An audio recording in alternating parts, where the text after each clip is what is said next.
All right, so today I wanted to talk a little bit about this article out of BNN Bloomberg saying inflation forces Bank of Canada's hand ahead of Fed and ECB.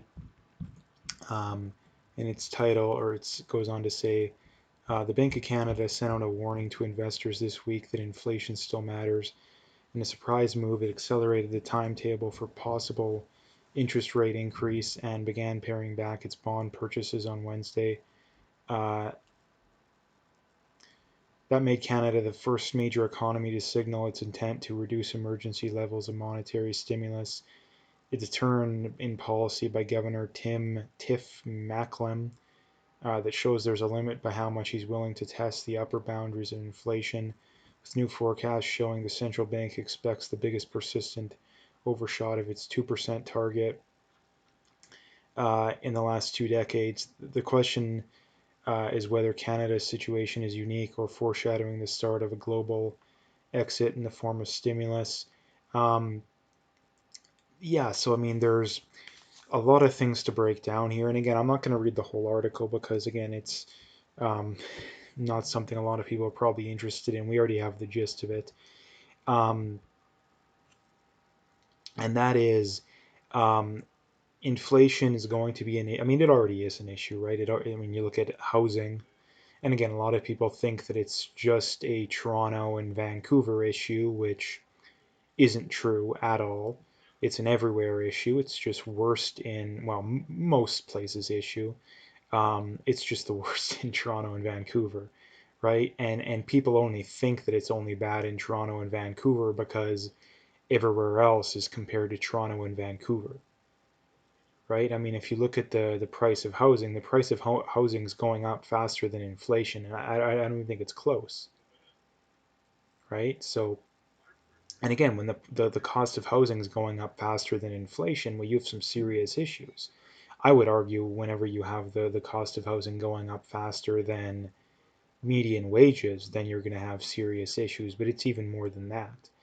And again, like people talk all the time about, the wealth gap and poverty and all this stuff, but the reality behind it is that if you want to actually deal with these issues, you have to deal with the root causes of these issues. The root causes of these issues have absolutely nothing to do with taxes not being high enough. They have nothing to do with capitalism or any of that garbage. And they have everything to do with the fact that our solutions to these problems has consistently been we need more of the same. Problem with that obviously being is that when you do more of the same, you get more of the same problem. Now again, people probably wonder, well, if it's such a terrible thing we're doing, why are we still doing it? Well, it's very simple. Politicians want to buy votes, right? They don't, and they don't want to alienate existing people. See, part of the reason why politicians refuse to do anything that would cause deflation in the housing market is because, well, number one, it would piss off the boomers, which is probably the biggest voting base still, and probably within the next decade or so it'll start to decline, but still the biggest voting base. So they don't want to piss off their voters. And number two, I think, is the higher the cost of housing goes, the more money they're going to make in property taxes.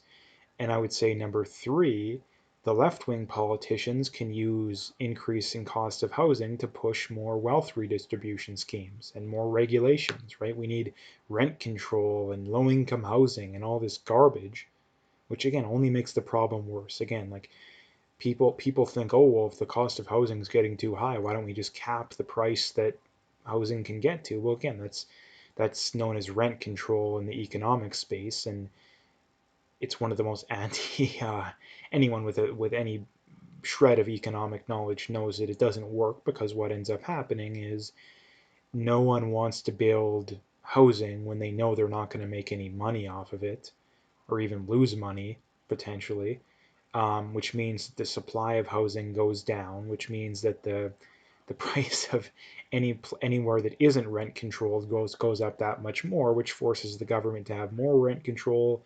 It usually will force the government to build housing at a loss, right? So they'll take $1 billion worth of taxpayer money that otherwise could have built 10,000 units, and the government builds 5,000 units, right? So you lose out either way, no matter how you shred it, or sorry, how you slice it, right? So, I mean, the way you reduce housing is number one, rates are artificially low.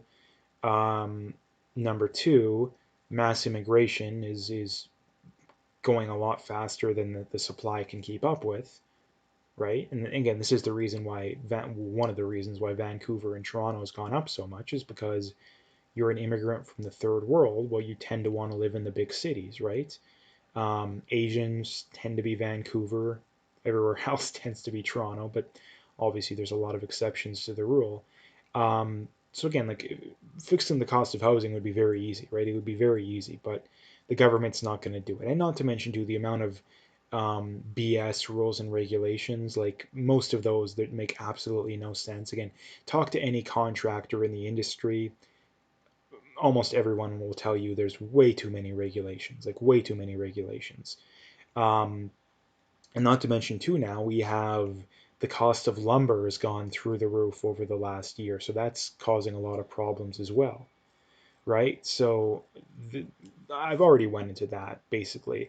That's kind of the gist of things. But when it comes to the whole interest rate thing and the main point of this video, um, I mean, for anyone who doesn't really know how this stuff works, the reason why the government has to, or well, not the government, the Bank of Canada has to raise interest rates is if they don't raise interest rates, inflation could go. I mean, it already is a lot. Again, these governments, or not the governments, but these the Fed and the Bank of, they always say, oh, we want it to be 2%. Why 2%? I have no idea. I don't know why we would want inflation at all in the first place. But anyway, they say they want it to be 2%, right? But it's never 2%. Like anyone with a brain knows that it's not 2%, even prior to the pandemic. Like they how they get away with it is that they just manipulate the things that they use to come up with that number, right? And that they probably just add more and more like technology things because that's about the only thing out there that's actually is deflationary, like TVs and computers and stuff like that. They probably just add more and more of those. Again, I don't know exactly how they do it, but the one thing, again, like I say, anyone with a brain knows that they're lying about those numbers. The numbers are clearly a lot higher. I mean, look at groceries, look at gas, look at housing. The real The things that you absolutely need a big screen TV, but you absolutely need food, you need gas, you need, housing. Again, so the things that you need in the real world are the things that are going up the most, which kind of is just proof that they are manipulating it. But again, when it comes to interest rates, they're going to have to raise them, and they're going to have to raise them because if they don't, inflation's going to run hot. Now, what does that mean? Well, what's happening is whenever the government borrows money, or anyone for that matter, can obviously they got to pay an interest rate, right? And the lower the interest rate is, the more of an incentive people are going to have to borrow money. And the higher the rate is, the less of incentive they have to borrow money, right? So this is why rates need to come up. And this is also very concerning in that they mention that Canada is the first major country to do this, right? At least of the States and of the European countries, right? And why is that a bad thing? That's a bad thing because Canada is expecting the most inflation, right? And not to mention, too, Canada's economy is probably the most at risk of these countries, right? I mean, the states is they're at risk as well, but they're the world's reserve currency. They have a lot more ways of propping up their dollar, propping up their economy than we do. Same goes for a lot of the big European countries, at least not to the same extent, right? Um, so that's something to keep an eye out for, and this is something that's really concerning, right? And that people see, and this is just added to the long, endless list of reasons why people who support lockdowns are absolutely and utterly insane, is that they think, I mean, number one, they think that lockdowns, they actually work, which is insane. But the other big thing they think is, oh, we can just lock down as long as we want, and we can just pay people not to work, right? We can just pay them not to work, right? In their mind, it's this simple, easy solution, and anyone who doesn't support it is crazy, right? In their mind. The problem is that it comes from a view of, or a worldview of absolutely no economic literacy whatsoever, right? They have like they don't even know, they probably don't even know like basic supply and demand. They don't even know what, they probably don't even know what economics is, right? It's like a foreign language for them. Um, and again, the reason you can't do that is very obvious, right? In that you can't replace a real economy with government stimulus, right? That it should be obvious to anyone with half a brain, right? That for an economy to function, goods and services need to be produced, right? The place where people go wrong is that they seem to think that as long as people are making the same amount or more money, that everything's going to be all hunky dory. But that's not true. Number one, because if you're making 1% more money than you were the prior year, but inflation was at 2 or 3, 5%, well, you're not further ahead, you're actually further behind. And number two, um, you can't just replace an economy with the what gives an economy value isn't the amount of money people are making, it's the amount of goods and services that are being produced in the most efficient way possible, right? That's the mark of a good economy. It has nothing to do with the amount of currency units in, or the amount of money in circulation.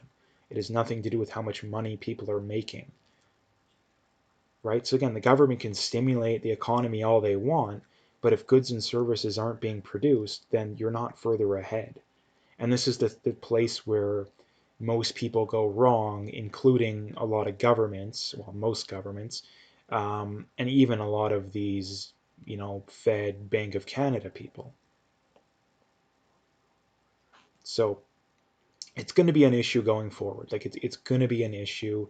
One of the places where people go wrong is people think, oh, there's going to be hyperinflation, Weimar Germany, or um, like some of the Zimbabwe, some of these kind of places. I don't think that that's true. And then the reason why I don't like when people bring, I do understand where they're coming from, but I don't like when they bring that stuff up because the chances of it happening are still unlikely. And when it doesn't happen, people from the outside looking in are going to be like, yeah, this guy's wrong. Why would we listen to him? He was right. He said there's going to be Weimar Germany or Zimbabwe, right? Now, the reality is it's going to be somewhere in the middle. Things aren't going to be just fine. And this is the other place where the average person goes wrong is that because the average person's economically illiterate, they can have money stolen from them and not even realize it. Right? Like if the average, like just imagine if the government was taking, let's say, 5% of people's bank accounts per year, or savings. People would go absolutely and utterly insane, right? There would be revolutions, there would be protests in the streets every day, there would be riots probably. But the government literally does do that with inflation, and hardly anyone cares. Well, I mean, to be fair, that's one of the biggest reasons why Bitcoin and cryptocurrencies are getting so big. But still, the vast majority, like what percentage of people own cryptocurrencies? Maybe like 1, 2%. Like again, so the vast majority of people still have absolutely no idea what's going on with this stuff. And I always talk about, again, a lot of people also talk about, oh, government should teach people this stuff in school, how to be more financially literate. Well, they have no incentive of doing it. Why would they do it?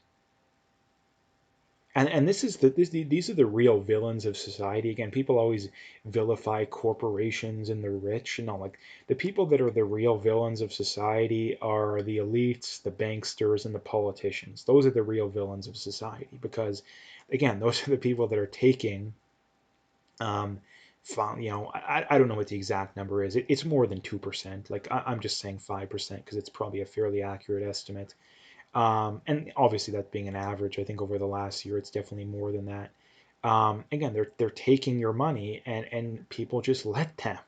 And not only that, the majority of the population, at least in Canada, they want it to be even worse, right? Because what's the majority of Canada's solution to this situation? Oh, it's We need a UBI, and we need more taxes, and just more BS garbage that isn't going to do anything. Right? So again, like if we don't get a handle on things, things are, again, I don't think we're going to have, it's possible. I wouldn't completely rule that out, hyperinflation, but it's pretty unlikely. I think that the government's just going to continue to do what they've done for the longest time, just to a little bit more of an extent, right? In that rather than taking 2 or 3% of your money a year, or at least your purchasing power, they're going to take 4 or 5. And then when they get people comfortable with that, they're going to start taking more and more and more, right? So again, when it comes to interest rates, they're going to come up at some point, right? They're like, interest rates absolutely positively have to come up at some point. And when that happens, that could cause a lot of trouble. And the reason why is that if interest rates come up too much, number one, it could cause the government to not be able to pay the debt, which could be a disaster. And number two, it could mean that a lot of people all of a sudden, um, maybe they can't pay their mortgage anymore if they have a variable rate, right? Maybe all of a sudden people's, they, rather than buying a new car, they got to buy used cars, right? The cost of borrowing goes up. And the problem is that the economy in well, basically everywhere, but our economy is almost entirely based upon this concept of borrow everything, right? You never pay for anything in full. You just borrow, borrow, borrow, borrow, borrow. And when you have artificially low interest rates, well, that works out pretty good, right? People can consume in the here and now and not actually have to pay for it. The problem is that it can't last forever, right? It mathematically, the way we're going, things cannot last forever. And again, a lot of people will probably debate that, but there's no debate, right? There's no debate because it's just basic math, right? The government is constantly running a bigger and bigger deficit. And to finance that bigger and bigger deficit, they use deficit to pay for it, right? They borrow money to pay off the debt, basically. And the same thing goes for personal debt too. I mean, I think personal debt may have came down a little bit,